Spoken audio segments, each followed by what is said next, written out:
The confrontation and Natalie Brooks had rehearsed her resignation letter 17 times before she finally printed it. The paper felt heavier than it should have as she folded it into thirds, sliding it into the crisp manila envelope that would hopefully close this chapter of her life forever. 3 years at Hartwell Industries had been 3 years too long. And tonight, at exactly 6:47 p.m. on a dreary Thursday evening, she was going to walk away from the glass tower that had consumed her. 20s, the elevator ride to the 42nd floor felt longer than usual. Natalie watched the numbers climb, each ding a countdown to her freedom. She had timed this perfectly. Most employees had already left for the evening, their desks dark and computers sleeping. Only the executives remained, locked in their ivory tower offices, making decisions that affected thousands of lives without ever having to look those lives in the eye, Damien. Hartwell's office sat at the end of a long corridor, lined with awards and photographs of ribbon-cutting ceremonies. Natalie had walked this hallway hundreds of times, usually carrying reports or presentations that Damien would barely glance at before making snap judgments. He was brilliant. She couldn't deny that. Hartwell Industries had tripled its revenue under his leadership. But brilliance, Natalie had learned, often came with a price that others had to pay. She knocked twice on the heavy oak door, her knuckles barely making a sound against the solid wood. No response. She knocked again, louder this time, and heard movement from within. The door swung open, and there stood Damien Hartwell himself. Tie loosened, sleeves rolled up to his elbows, eyes sharp despite the late hour. "It's Natalie," he said, surprise flickering across his features before his usual composed mask slid back into place. "I wasn't expecting you. Is there a problem with the Anderson account?" "No," Natalie replied, her voice steadier than she felt. "Everything with Anderson is fine. I need to speak with you about something personal." Damien stepped aside, gesturing for her to enter. His office was exactly as intimidating as it had been the first time she'd stepped inside. Floor-to-ceiling windows overlooked the city, lights twinkling like earthbound stars. His desk was massive, made of dark wood that probably cost more than her car. Behind it hung a painting that she'd once overheard cost $500,000. "Please sit," Damien said, moving behind his desk. But Natalie remained standing. "This wouldn't take long." "I'll stand, thank you," she said, pulling the envelope from her bag. "Mr. Hartwell, I'm here to submit my resignation. I'm giving you the standard 2 weeks' notice, though I'd prefer to leave sooner if possible." She placed the envelope on his desk. The sound of paper meeting would unnaturally loud in the quiet office. Damien looked at the envelope but didn't touch it. His expression was unreadable, a skill he'd perfected over years of negotiations and boardroom battles. "I see," he said slowly. "May I ask why?" Natalie had prepared for this question too. "I've been offered another opportunity. It's time for me to move on." "Another opportunity," Damien repeated, leaning back in his chair. "Let me guess. Victoria Sands at Meridian Corp." Natalie's stomach dropped, but she kept her face neutral. "My reasons for leaving are my own, Mr. Hartwell. Of course they are." Damien stood, moving around his desk with the casual grace of a man who'd never doubted his place in the world. "But you'll forgive me for being curious. You've been with us for 3 years, Natalie. You've worked on some of our most important accounts. You know things about this company that very few people know." There was something in his tone that made Natalie's skin prickle. "I would never breach any confidentiality agreements. You have my word on that." "Your word," Damien said, and now he was standing between her and the door. Not obviously blocking it, but positioned in a way that made the message clear. "Forgive me, but in my experience, words are cheap. Actions, on the other hand, tell me everything I need to know." Natalie's heart began to race. "Mr. Hartwell, I've submitted my resignation. There's nothing more to discuss." "I disagree." His voice was calm, almost gentle, which somehow made it worse. "I think there's quite a bit to discuss. For instance, why you've been having lunch with Victoria Sands every Tuesday for the past 6 weeks. Why you've downloaded files from our shared drive that have nothing to do with your current projects. Why you've been asking Oliver Grant questions about our financial structure that fall well outside your job description." The blood drained from Natalie's face. She'd been so careful, or so she'd thought. "I don't know what you're talking about." "You don't insult my intelligence, Natalie. It's beneath you. Damien moved closer, and Natalie took an instinctive step back, her shoulders nearly touching the wall. I've known about your meetings with Victoria for weeks. Did you really think you could plot against me in broad daylight, and I wouldn't notice? I'm not plotting anything, Natalie said, fighting to keep her voice level. I'm leaving to take another job. That's not illegal, and it's not unethical. You don't own me, Mr. Hartwell? No, Damien agreed. But I do own the information in your head. Every strategy session you've sat in on, every client meeting, every piece of proprietary data you've been exposed to, that belongs to Hartwell Industries. And by extension, it belongs to me. Natalie moved toward the door, but Damien shifted slightly, his body language making it clear that leaving wasn't going to be as simple as walking away. You can't keep me here. I'm resigning, and that's final. Not until you hear me out. His voice was firm, brooking no argument. Sit down, Natalie, please. The please sounded wrong coming from him, almost mocking. Natalie glanced at the door, calculating her chances of simply pushing past him. But Damien was taller, stronger, and she had no desire to turn this into a physical confrontation. With no good options, she moved to one of the leather chairs facing his desk and sat down stiffly. Thank you, Damien said, returning to his own chair. He picked up her resignation letter, turning it over in his hands without opening it. Now, let's talk honestly. You want to leave because you think Victoria Sands has offered you something better. Maybe she has. Maybe she's promised you a vice president title, a corner office, a salary that makes what I pay you look like pocket change. Am I close? Natalie said nothing, her jaw clenched tight. But here's what Victoria didn't tell you, Damien continued. She doesn't want you for your skills, impressive as they are. She wants you because of what you know about me, about this company. She's been trying to undercut Hartwell Industries for years, and she sees you as her way in. You're not an employee to her, Natalie. You're a weapon. That's not true, Natalie said, but her voice lacked conviction. Hadn't she wondered the same thing during those Tuesday lunches? Hadn't there been moments when Victoria's questions felt less like professional interest and more like interrogation? Isn't it? Damien opened a drawer and pulled out a file folder, sliding it across the desk toward her. Go ahead, look. With shaking hands, Natalie opened the folder. Inside were photographs, dozens of them. Victoria Sands meeting with former Hartwell Industries employees. Documents that looked suspiciously like internal Hartwell reports, marked with Victoria's company logo. Email printouts showing conversations between Victoria and people Natalie recognized from competitor firms. She's done this before, Damien said quietly. 3 times in the last 5 years, she wines and dines talented employees from rival companies, promises them the world, and then pumps them for information. Once she's gotten everything she needs, she finds reasons to let them go. Check the bottom of the file. Natalie flipped to the last pages and felt her stomach turn. There were employment records for 3 people who'd left Hartwell Industries to work for Victoria. Each had been let go within 8 months of hiring, all for vague performance reasons. Their LinkedIn profiles showed scattered employment since then, none lasting more than a year. Their careers had been effectively destroyed. Why are you showing me this? Natalie asked, her voice barely above a whisper. Because despite everything, I don't want to see you make a mistake that will ruin your career. Damien leaned forward, his eyes locked on hers. You're good at what you do, Natalie. Exceptional, even. But you're naive if you think Victoria Sands cares about you as anything more than a means to an end. Natalie closed the file, pushing it back across the desk. Her mind was racing, trying to reconcile what she'd just seen with the friendly, supportive woman who'd taken her to lunch week after week. If this is true, why didn't you tell me sooner? Why wait until I resigned? Would you have believed me? Damien asked simply. Or would you have thought I was just trying to manipulate you into staying? He had a point. Even now, part of her wondered if this was all an elaborate con, a way to keep her under his control. But the photographs didn't lie, and the employment records were icily verifiable. What do you want from me? Natalie finally asked. I want you to reconsider, Damien said. Not because I need you, though I'd prefer not to lose a valuable employee.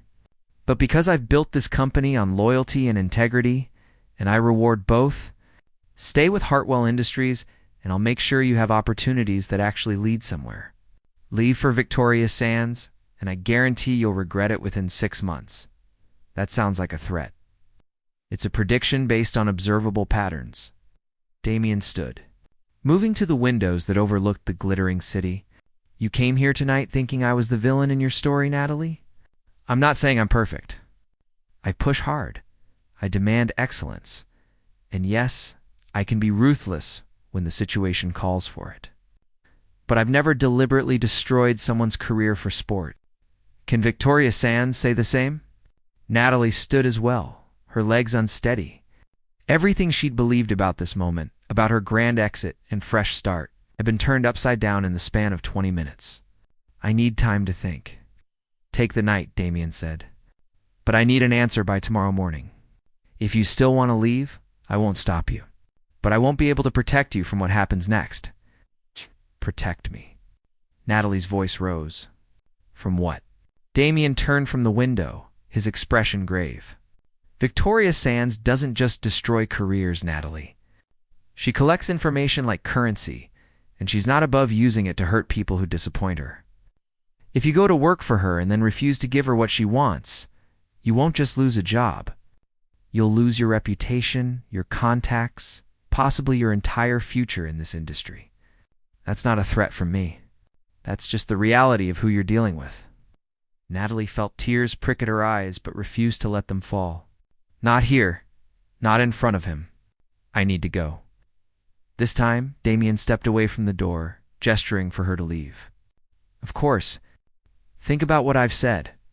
And Natalie, whatever you decide, I hope you choose what's truly best for you, not just what feels like escape. Natalie grabbed her bag and walked to the door, her resignation letter still sitting unopened on his desk. Her hand was on the handle when Damien spoke one last time. And one more thing. Rebecca Torres came to see me last week.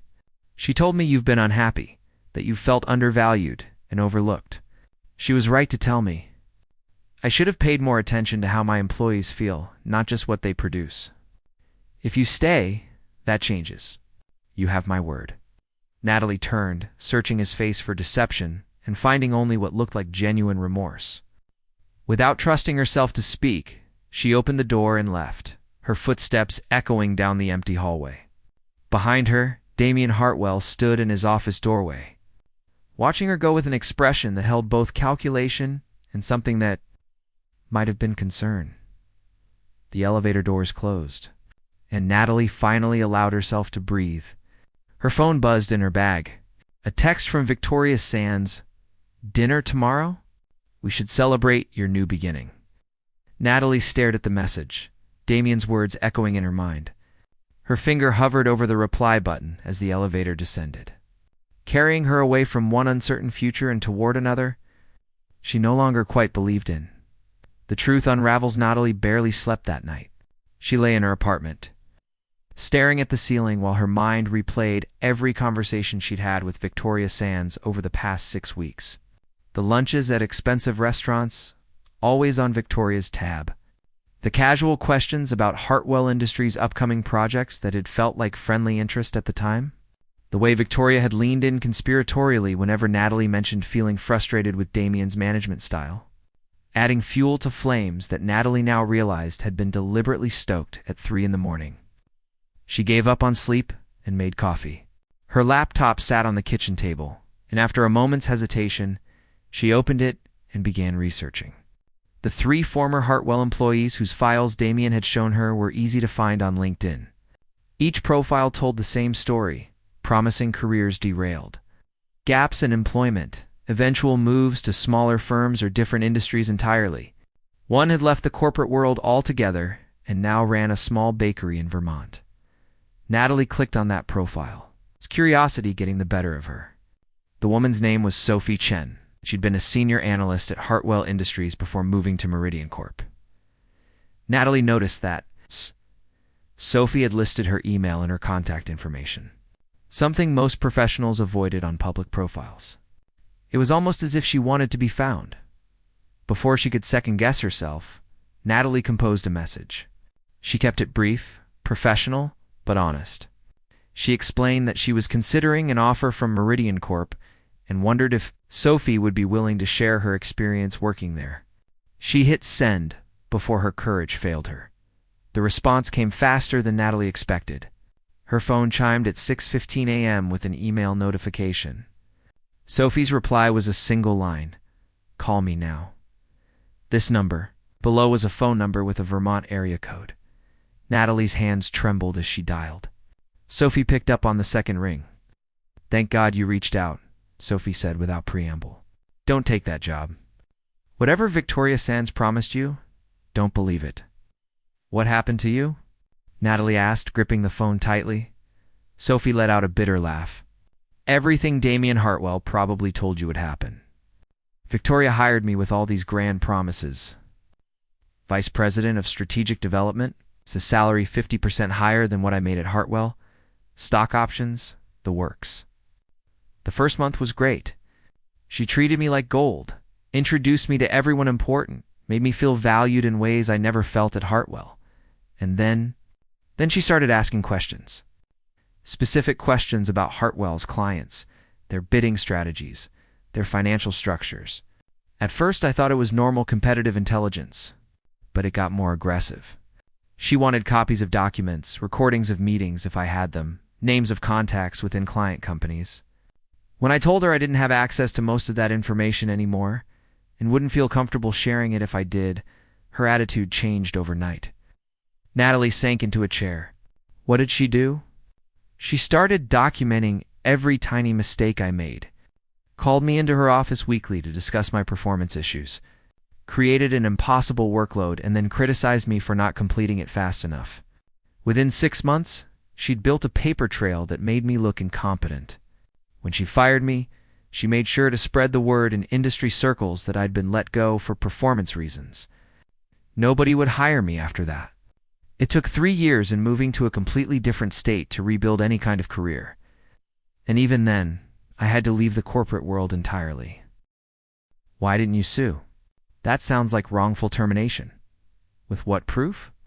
Sophie's voice was weary. Victoria's smart. Everything she did was technically legal. Poor performance reviews, documented complaints, progressive discipline. On paper, she did everything by the book. And she made sure I knew that if I tried to fight back, she'd drag my name through the mud so thoroughly that I'd never work again. I had student loans, Natalie, rent to pay. I couldn't afford a legal battle I probably wouldn't win. Natalie felt sick. Did the others go through the same thing? Talk to them yourself. I can give you their numbers if you want. But yes, we all have the same story. Victoria Sands collects people like baseball cards, uses them until they're worthless to her, and then tosses them aside. The worst part is that she's gotten away with it because nobody wants to admit they were duped. It's embarrassing to be used like that. After she hung up with Sophie, Natalie called the other 2 former employees. Their stories matched almost exactly. Both had been wooed away from Hartwell Industries with generous offers. Both had been pumped for information.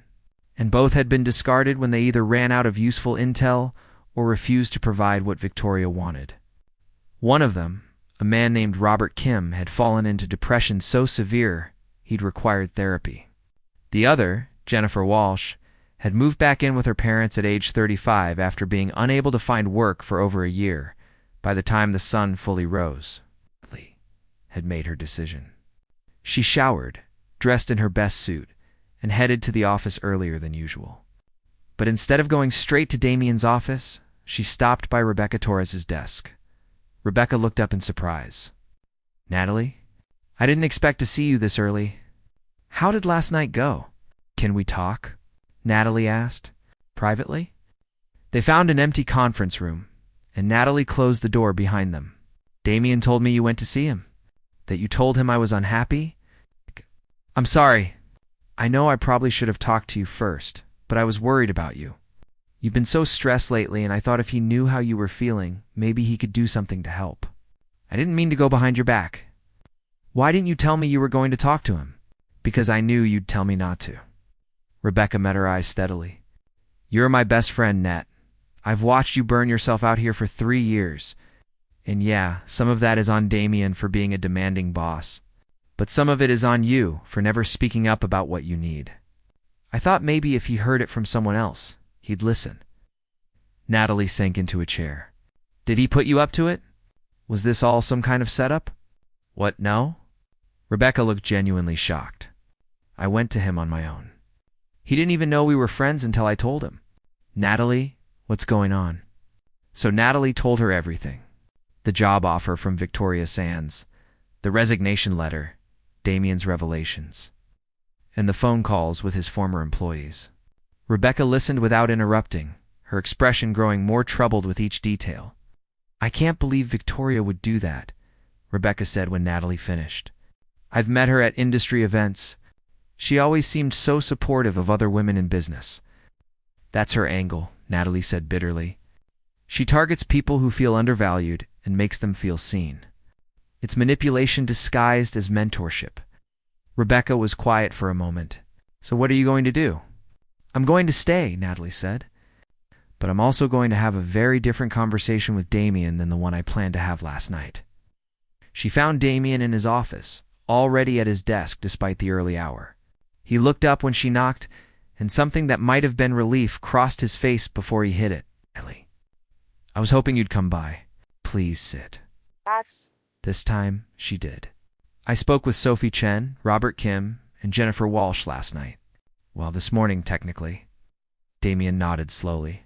And what did they tell you? Everything you said would happen, and worse. Natalie leaned forward. I'm staying at Hartwell Industries. But before you celebrate your victory, there are some things we need to discuss. I'm listening. First, this wasn't about loyalty or appreciation for me. You blocked that door last night because you were worried about what I might take to a competitor. Don't pretend it was concern for my well-being. Damien didn't deny it. You're right. Initially, yes, I was worried about proprietary information. But after talking to Rebecca, I realized I'd failed you as an employer. Those things aren't mutually exclusive. Second, if I'm staying, things change. I want a clear path to advancement, not vague promises about opportunities. I want regular feedback, not just criticism when something goes wrong. And I want to be treated like a valued member of this team, not just another asset to be managed. Done, Damien said without hesitation. I should have been offering those things all along. What else? Natalie pulled out her phone and opened her email. Third, I need you to help me do something about Victoria Sands. She's still out there, still targeting your employees, still destroying careers. If I'd been just a little more desperate, a little more willing to compromise my ethics, I could have been one of those people she chewed up and spit out. Nobody should have to go through what Sophie and the others went through. Oh. Damien's expression hardened. What did you have in mind? I don't know yet. But you have resources I don't. Lawyers, connections, influence. There has to be some way to stop her, or at least expose her pattern of behavior. I'll make some calls, Damien promised. Victoria Sands has gotten away with this for too long. It's time someone held her accountable. Natalie stood and Damien did as well. He extended his hand, and after a moment, she shook it. Welcome back, Natalie, he said.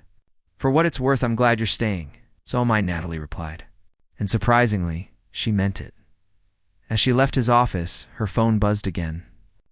Another message from Victoria. Haven't heard from you. Everything okay? Natalie typed a response, her fingers steady. I've decided to stay at Hartwell Industries. Thank you for the offer, but I don't think we'd be a good fit. I wish you well. She hit send and blocked Victoria's number. It felt like closing a door on a version of her future that she was grateful would never exist. The road ahead at Hartwell wouldn't be easy, but at least it would be honest. And after everything, honesty felt like the most valuable currency of all, the choice 3. Weeks had passed since the night Damien. Hartwell had blocked the door to his office and changed the trajectory of Natalie Brooks's life. In that time, the 42nd floor had become a different place, or perhaps Natalie had simply learned to see it differently. The glass walls no longer felt like barriers designed to keep employees in their place, but rather transparent boundaries through which communication could finally flow freely. True to his word, Damien had implemented changes immediately. He'd scheduled weekly one-on-one meetings with Natalie. during which they discussed not just her current projects, but her long-term goals within the company. He'd increased her salary by 20% and given her the title of Senior Marketing Director, a promotion she'd been qualified for over a year ago but had never been offered. More importantly, he'd started listening when she spoke, treating her ideas with the respect they deserved rather than dismissing them in favor of his own instincts. But it was what happened behind the scenes, away from the daily operations of Hartwell Industries, that truly occupied Natalie's thoughts during those 3 weeks. Damien had made good on his promise to investigate Victoria Sands, and what his team of lawyers and private investigators had uncovered was even more damaging than the cases Natalie already knew about. Victoria's pattern of hiring employees from competitor companies, extracting proprietary information, and then systematically destroying their careers when they proved less useful than anticipated stretched back over a decade. There were at least 15 documented cases, possibly more, that hadn't come to light yet. Some of the victims had signed non-disclosure agreements as part of their severance packages, their silence purchased with modest payouts that paled in comparison to the damage done to their professional reputations. Natalie sat in a conference room on a Friday afternoon surrounded by Oliver Grant, Rebecca Torres, and 2 lawyers from Hartwell's legal team. Spread across the table were documents, timelines, and testimonials from former Meridian Corp employees who'd finally agreed to speak on the record. The evidence was damning, but the question remained, what to do with it? We could file a lawsuit, suggested Margaret Reynolds, the lead attorney. She was a sharp woman in her 50s with silver hair and eyes that missed nothing. Tortious interference with business relationships, maybe even fraud. The pattern of behavior is clear, and we have victims willing to testify. A lawsuit would take years and might not even succeed, countered David Park, the other attorney. Victoria Sands has deep pockets and excellent lawyers of her own. She'd fight this every step of the way. And in the meantime, the story would get buried in legal proceedings that the public wouldn't understand or care about. What about going to the media? Rebecca suggested. If we can get a major business publication to investigate and publish the story, it would do more damage to her reputation than any lawsuit. Oliver Grant, who'd been quiet until now, spoke up. The media route is risky. If we're perceived as driving the story, it looks like corporate rivalry rather than genuine whistleblowing. We'd need the victims to go to the press themselves, and many of them are still too frightened of Victoria to do that. Natalie had been listening to the debate, turning something over in her mind. Now she spoke, her voice cutting through the discussion. What if we don't do any of those things? What if we do something Victoria wouldn't expect? All eyes turned to her. Damien, who'd been standing by the window listening but not participating, moved closer to the table. Go on. Victoria's power comes from operating in the shadows, Natalie explained. She targets individuals, isolates them, and makes them feel like they're the only ones who've experienced her manipulation. Her victims don't talk to each other because they're ashamed and scared. What if we brought them together, created a support network, helped them rebuild their careers, and documented everything publicly so that anyone considering a job at Meridian Corp in the future would know exactly what they were walking into? Margaret Reynolds leaned forward, interest sparking in her eyes. You're talking about creating a collective action rather than a legal one. Exactly, Natalie said. We help these people get back on their feet. Hartwell Industries could offer job placement assistance, maybe even create positions for some of them if they're qualified. We connect them with therapists if they need mental health support. We treat this like what it is, a pattern of abuse, and we respond with community building rather than just punishment. And the documentation? David Park asked. A website, Rebecca suggested, catching on to Natalie's vision. Anonymous testimonials from victims.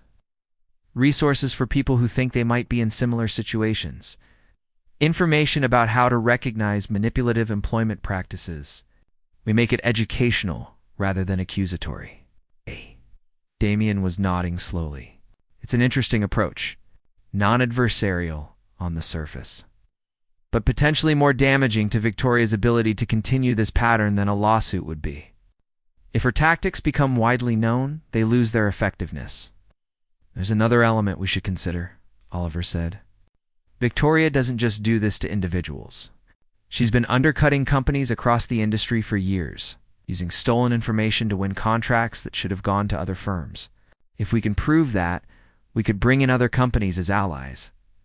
This becomes an industry-wide response to unethical practices rather than just Hartwell versus Meridian.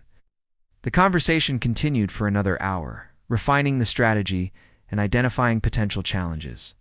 By the time the meeting ended, they had a plan. It would take months to implement fully, but it was solid, ethical, and most importantly, it would actually help the people Victoria Sands had hurt as the others filed out of the conference room. Damien gestured for Natalie to stay behind. When they were alone, he turned to face her, his expression serious. "I need to tell you something," he said. "And I need you to know I'm telling you this as honestly as I know how." Natalie felt a flutter of anxiety.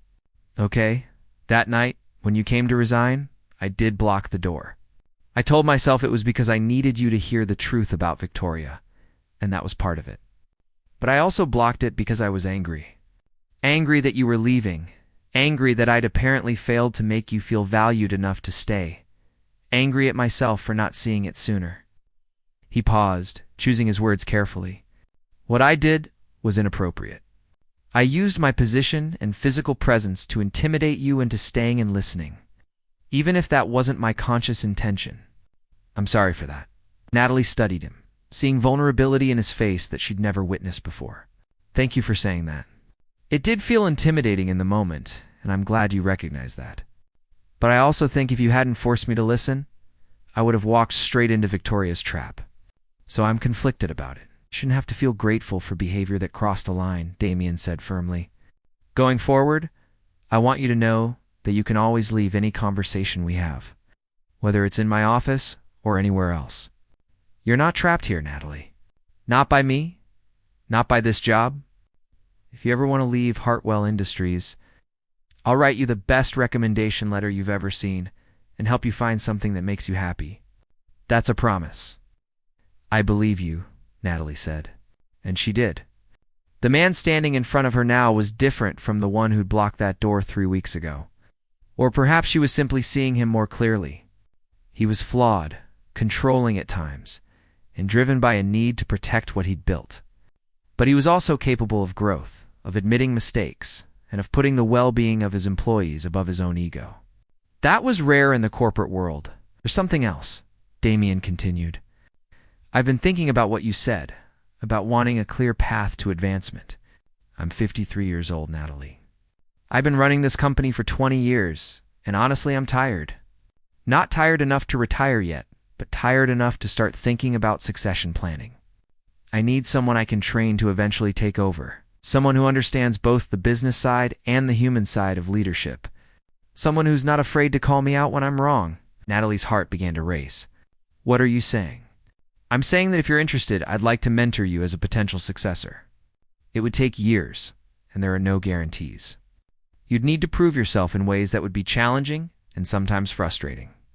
But you have the intelligence, the ethics, and the courage necessary for leadership. I saw that when you came up with the plan for dealing with Victoria. You thought about the people first, not the profit or the revenge. That's the kind of leader this company needs."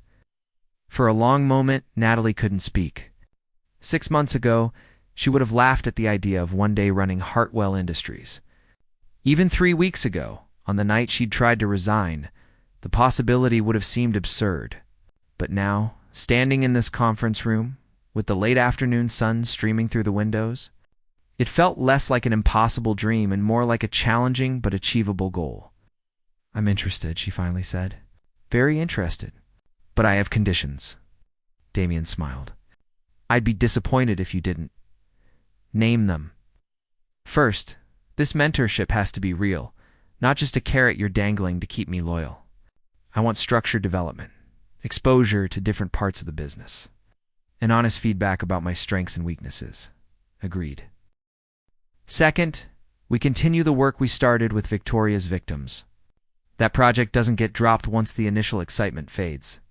We see it through, and we make sure those people get the support they need. Absolutely.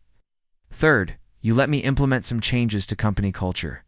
Not huge things, but improvements to how we treat employees, how we communicate, how we recognize and address problems before they escalate to the point where good people are trying to quit. Damien nodded. You'll have my full support on that. What else? That's it for now. But I reserve the right to add more conditions as we go. I wouldn't expect anything less. Damien extended his hand again, and Natalie shook it firmly. Welcome to the beginning of the next chapter, Natalie. I think you're going to do great things here. As Natalie left the conference room and headed back to her office, she passed by the elevator that had carried her up to that fateful meeting 3 weeks ago. She thought about how close she'd come to making a choice that would have destroyed her career and possibly her life. She thought about Sophie Chen in Vermont, baking bread instead of analyzing market trends.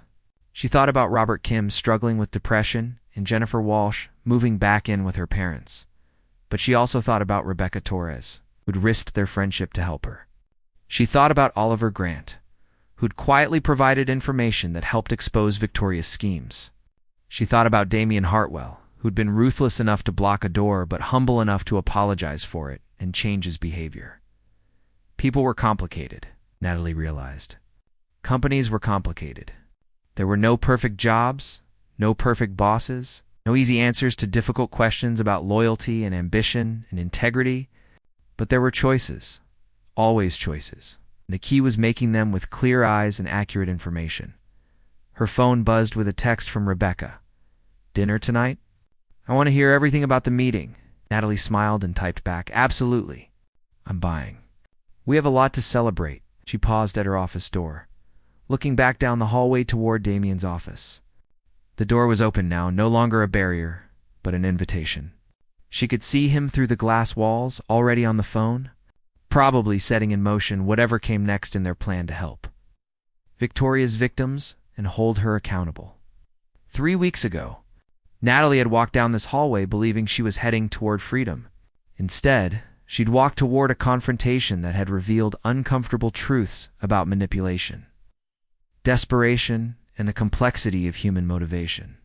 She'd discovered that the villain of her story wasn't quite as villainous as she'd believed, and the hero who'd offered her salvation was actually a predator in disguise.